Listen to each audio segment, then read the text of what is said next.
Bonjour, bonsoir, bienvenue sur ma chaîne YouTube. J'espère que tu vas bien. Merci d'avoir cliqué, ça fait vachement plaisir. Je suis Miss Pansa et comme tu l'as certainement remarqué dans le titre de la vidéo, je vais parler un tout petit peu de ce sujet sensible, aussi vieux que la société, la culture du viol. La culture du viol est un concept sociologique utilisé pour qualifier un ensemble d'attitudes et de comportements partagés au sein d'une société donnée qui minimise, normalise, voire encourage le viol. L'expression culture du viol est apparue aux États-Unis lors de la seconde vague du mouvement féministe, plus précisément au sein du féminisme radical, et a été ensuite attribuée à la culture américaine contemporaine dans son intégralité. On parle de culture du viol lorsque dans une société ou un environnement, les croyances sociales, les attitudes et la morale commune normalisent la violence sexuelle, encouragent les personnes à associer le sexe à la violence et même minimisent la gravité de la violence sexuelle. Alors la violence sexuelle est donc acceptée, tout simplement justifiée et pas suffisamment contestée par la société. Dans l'imaginaire collectif, le viol consiste en une pénétration vaginale ou anale par le pénis. Il est commis dans un espace public par un inconnu de sexe masculin qui est dans la plupart du cas armé et fou. Et ce dernier déploie forcément sa violence physique pour contraindre sa victime à passer à l'acte. Cette perception du viol constitue le stéréotype du vrai viol, puisqu'en réalité, ce type de cas de figure ne représente qu'une minorité, c'est-à-dire une petite portion des cas de viol. En effet, la plupart des violences sexuelles sont commises par une personne de l'entourage de la victime, sans usage de violence physique, et il existe plusieurs types de viols. Nous avons les viols digitaux ou par fellation, ceux commis par une femme, une mère sur son enfant, un père sur son enfant, par une personne bien intégrée dans la société, un proche, un conjoint sans violence physique, et même j'en passe. Toujours dans l'imaginaire collectif, la vraie victime, c'est quelqu'un qui s'est débattu de toutes ses forces. Elle a aussi un comportement rationnel, c'est-à-dire qu'elle signale son agression le plus rapidement possible et elle coupe tout contact avec l'agresseur. La vraie victime a un comportement moralement irréprochable et elle n'a pas été provocante, n'a pas cherché à séduire son agresseur et n'a pas commis de faute d'imprudence, par exemple se rendre dans l'appartement de son agresseur, boire plus que de raison, etc. Toute victime qui s'éloigne de ce stéréotype risque d'être considérée comme peu crédible, voire comme étant responsable de ce qui lui est arrivé. L'imaginaire collectif exclut également la possibilité qu'une victime de viol puisse s'agir d'un homme, d'un individu de sexe masculin.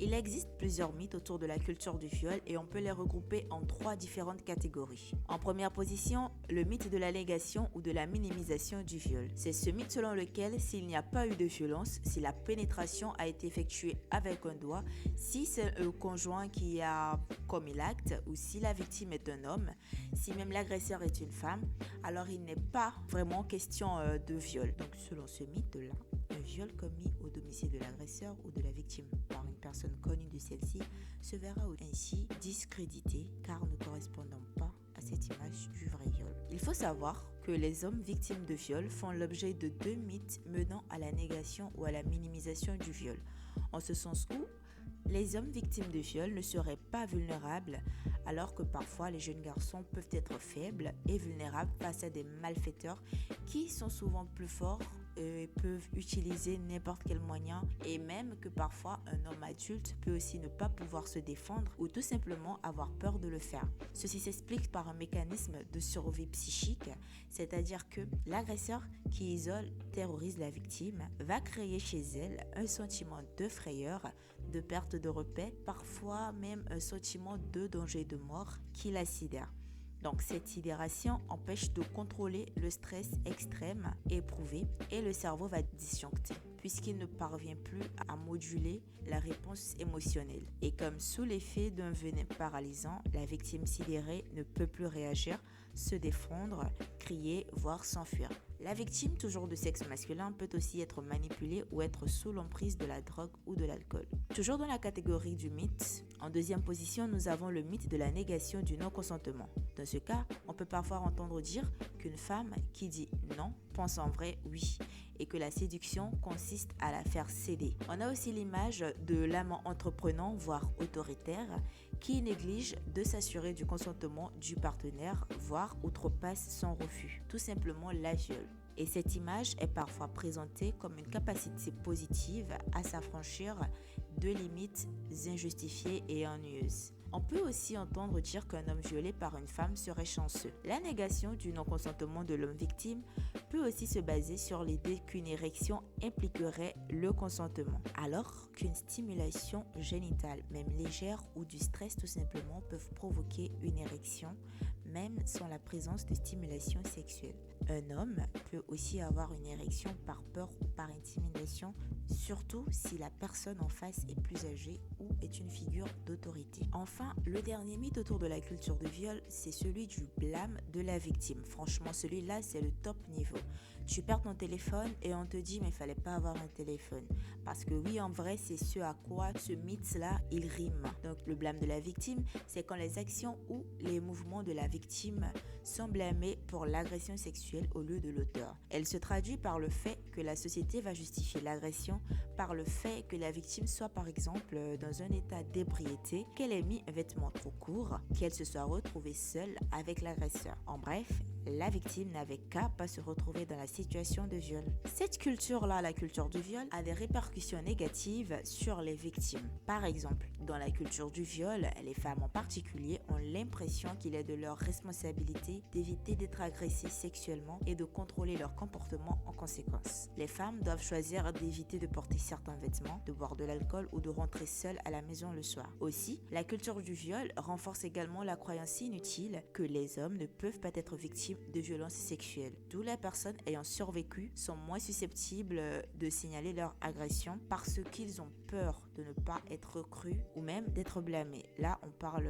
des hommes, des individus de sexe masculin qui ont été victimes de viol. Et il faut savoir aussi que les médias jouent un rôle important dans la culture du viol. Ils peuvent désensibiliser les gens à la gravité de la violence sexuelle, sexualiser et objectiver les corps féminins et sympathiser souvent avec les auteurs plutôt qu'avec les survivants. Ainsi, plutôt que d'exposer les faits, certains journalistes préfèrent abuser de métaphores malvenues, confortant l'immunité de l'agresseur. L'agresseur est humanisé. L'agresseur, alors présenté comme n'étant plus maître de lui-même, se retrouve donc déresponsabilisé de son acte. Autre acteur de la culture du viol, l'industrie des films pour adultes. La pornographie joue également un grand rôle dans la culture du viol, puisque dans la pornographie, le sexe et la violence sont interconnectés, ce qui peut entraîner les gens à être excités par des relations sexuelles violentes et à penser que le sexe normal doit être violent. Bien que dans la catégorie de sexualité, il existe certaines personnes, des personnes qui ont un penchant pour le sexe violent. Concrètement, la culture du viol se manifeste entre autres lorsqu'on remet en question la validité d'une dénonciation en questionnant la victime sur son habillement, sur la quantité d'alcool qu'elle aurait consommé, sur les comportements qu'elle a eus, sur le niveau de prudence qu'elle a mis en œuvre, etc. Lorsqu'on décourage une victime de dénoncer son agresseur en soulignant tout le tort que cette dénonciation pourrait causer à l'agresseur. Lorsqu'on priorise le plaisir de l'homme sur celui de la femme. Lorsqu'on fait ou qu'on entend des blagues sexistes sans les dénoncer, lorsqu'on fait fi du consentement de son partenaire, lorsque des publicités objectifient les femmes et placent l'homme en position de domination par rapport aux femmes.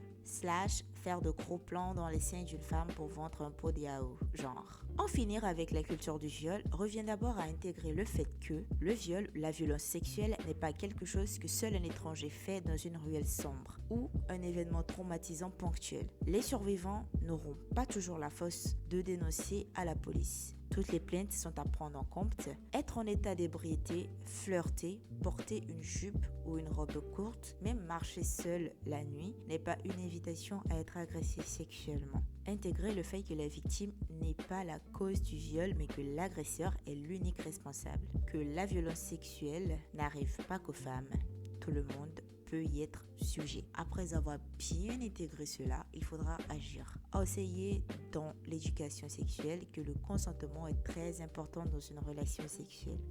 Il faudra aussi interpeller les gens lorsqu'ils font des blagues sur le viol ou utilisent le mot viol pour décrire autre chose que du sexe sans consentement. Parce qu'au fond, c'est un sujet qui est très sérieux. Il faudra aussi prendre conscience des impacts négatifs que la pornographie mainstream peut avoir ou à la rigueur s'orienter vers le type de pornographie dite éthique. Aux victimes de viol, parlez, faites-vous aider, expliquez ce qui vous est arrivé. Contactez quelqu'un en qui vous avez confiance, faites-vous aider encore une fois. Reprenez goût à la vie et surtout retenez bien que ce n'était pas de votre faute. Aux agresseurs, une seule chose. Remember, the Lord is watching you.